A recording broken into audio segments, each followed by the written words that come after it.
Miesto informatorius.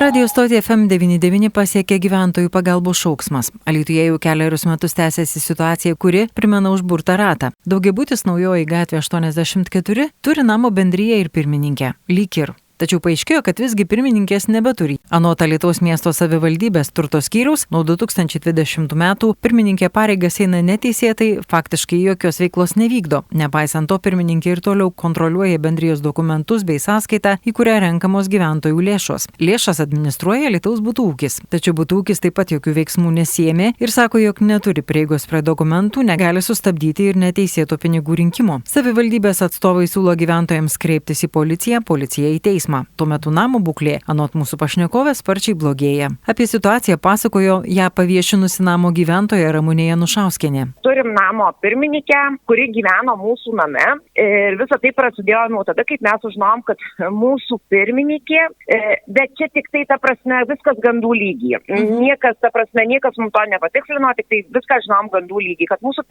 pirmininkė padarė labai didelę darbę seriją, nes jinai yra buhalterė. Ir iš jos atėmė butą, iš jos tikrai antstoliai atėmė, dabar gyvena ten kiti žmonės. Ir žodžiu, tada mes susirūpinom, kaip ten viskas yra, nes jinai jau daug metų nieko neveikia mūsų bendrijoje. Ta prasme, nieko jokių rimtų darbų nedaro. Išrinkta buvo įstaiga, jinai kaip ir funkcionavo kaip pirmininkė. Daug metų pirmininkavo mūsų name ir ten kažkaip namo gyvento, ten tikriausiai visi jie pasitikėjau ir aš, žodžiu, buvo pasitikėjimas žmogum. Bet nuo kokie 22 metų nevyksta jokie susirinkimai, negaunam jokių ataskaitų. Pirmininkė vengia, jinai visada įsisukinėja nuo susirinkimų darimo, nes tai liga, tai vėl kažkokia kita bėda. Ir žodžiu, mes taip visada liekam už borto. O jūs bandėt patys bendrijos nariai susirinkimą inicijuot, kad be jo susirinkti? Ne, mes nebandėm šito dalyko, bet mes nebandėm, nes nežinom, nuo ko pradėti. Todėl aš kreipiausi į butų. Nuvėjau į butūkį pas butūkę mergaitės. Butūkio mergaitės man pasakė, kad būtinai turi pirmininkė pristatyti namo dokumentus, nes mes nežinom nei bendrijos narių sąrašo, nei namo gyventojų. Mes negalime išsiimti iš registros centro gyventojų namo pažymos tikrų gyventojų, ta prasme, butų savininkų. Ir dėl to mes negalime organizuoti susirinkimo. O butų ūkis čia kaip susijęs, kaip dalyvauja tame? Nes butų ūkis mūsų administratorius. Jūs administruoja. Taip. Ir tada, kai negavom mes to, kai pasakė, kad nelabai mums išeina tą susirinkimą padaryti be butų ūkės arba be namo bendrijos narių, tada pradėjom spausti pirmininkę, kad pirmininkė grąžintų mums tuos dokumentus. Irgi ilga ceremonija buvo, bet pavyko tai, kad jinai atnešė senai močiutei tuos dokumentus ir paliko. Dokumentai, tai ta prasme, tokie visiškai niekini, nes ten tik sąskaitos faktūros senų metų. Ir 2 štampai. Nei prisijungimų, nei namo bendrijos narių sąrašo nieko nėra. Ta prasme, nunešus tuos dokumentus į butų ūkį, jie pasakė, kad, ta prasme, tai tas pats kaip nieko. Tada aš parašiau prašymą, kad savivaldybė padarytų, sukurtų komisiją ir patikrintų mūsų bendrijos darbą, veiklą. Ir veiklą patikrinę jie rado, kad mūsų pirmininkė 20 metais yra perrinkus neteisėtai, o 21 metais į registrų centrą pristatė pažymą. Tai čia tokie irgi du galai nelabai suveina. Pristatė pažymą kaip teisėta būtų, ar ne, priėmė iš jos, kaip jinai būtų... Taip, 20 metais jinai turėjo susirinko parašus, ta prasme, kad jinai kažkaip tai pirmininkė, o tik 21 jinai tą susirinkimo pažymą kažkokią pristatė į tą registrų centrą. Ir tada, kai gavau šitą išvadą, aš paskambinau į savivaldybę ir klausiu, kokie mūsų tolimesni eismai, nes jinai nepristatė ir savivaldybė, nei banko išrašo, jinai nieko, ta prasme, negalėjo patikrinti. Tai savivaldybė man liepė parašyti pareiškimą į policiją ir, ta prasme, kad policija išreikalautų iš šios dokumento, tai aš taip ir padariau. Policija mums nieko nepadėjo, nes jinai netėjo prievartą, jos policija netves. Tai jūs dabar tokioj nuliniai situacijoje, niekas nevyksta. Gerai, bet dabar savivaldybė atliko patikrinimą kaip ir bendrijos. Ten nustatyta, kad bendrijos pirmininkė yra neteisėtai neišrinkta. Taip. Turit jūs tokį raštą.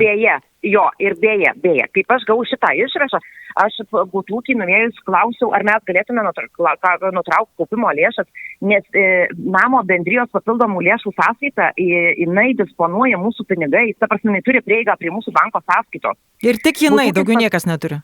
Niekas, nei butų ūkis, niekas, tik tai jinai. Ir butų ūkis pasakė, kad mes nieko negalim padaryti, mes negalim sustabdyti, ta prasme, mes negalim sustabdyti šitos rinkliavos. Tai reiškia tai, kad nuo 20 metų neteisėtai registruotas žmogus, kuris nieko, ta prasme, mūsų, kaip ir bendrijoje, nieko negali padaryti, bet mes kiekvieną mėnesį nuo buto įmetam po 9 eurus, nu tai ten dar skaičiuoja mokesčius, atmetam kokius apie 9 eurus, įmetam į sąskaitą.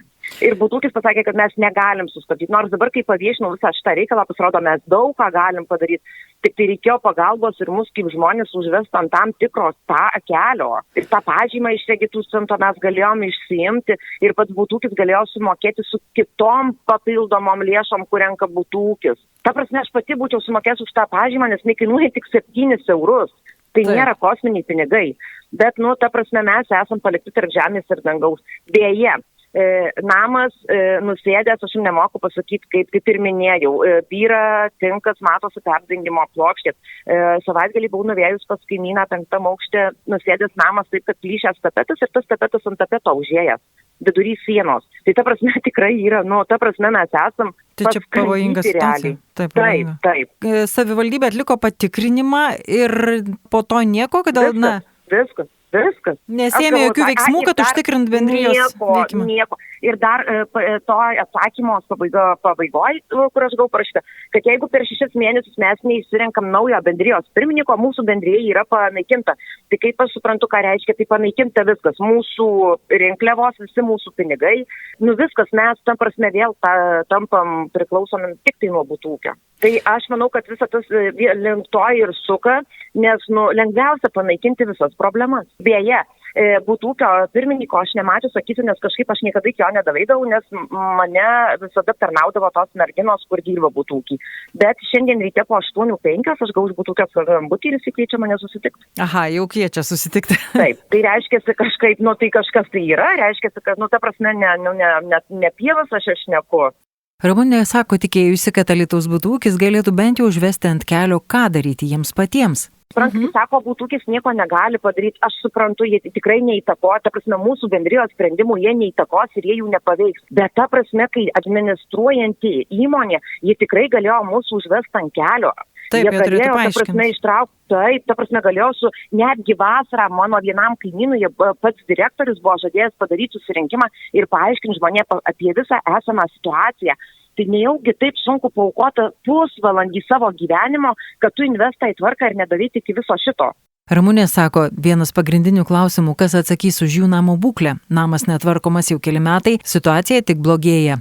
Labai įdomu, kas atsakys už mūsų šito namo būklę, nes vamžiai, tai, ta prasme, kokie 60 metų daugiau pasakytas namas, jie niekada nekeisti, visos sienos šlapiosios nuvėjo rūdim dažai, prieš 2 metus darėmės remontą koridorių, nes šį yra pagerinto tipo bendrabutis beje, tai visos sienos yra nuočakinėję dažai nuo drėgmės. Kas mums, ta prasme, kas atstatys tam, kas atsakys už visus šitus dalykus? Radio stočiai FM99 pasakojo Ramunė Janušauskienė. Kas turėtų veikti tokiu atveju, prisimti atsakomybę ir kaip spręsti susidariusią situaciją? Atsakymus iš atsakingų institucijų bei Alytaus miesto savivaldybės, kuri prižiūri daugiabučių bendrijas mieste, pateiksime juos gavę. Prie mikrofono buvo Vilija Kvedaraitė.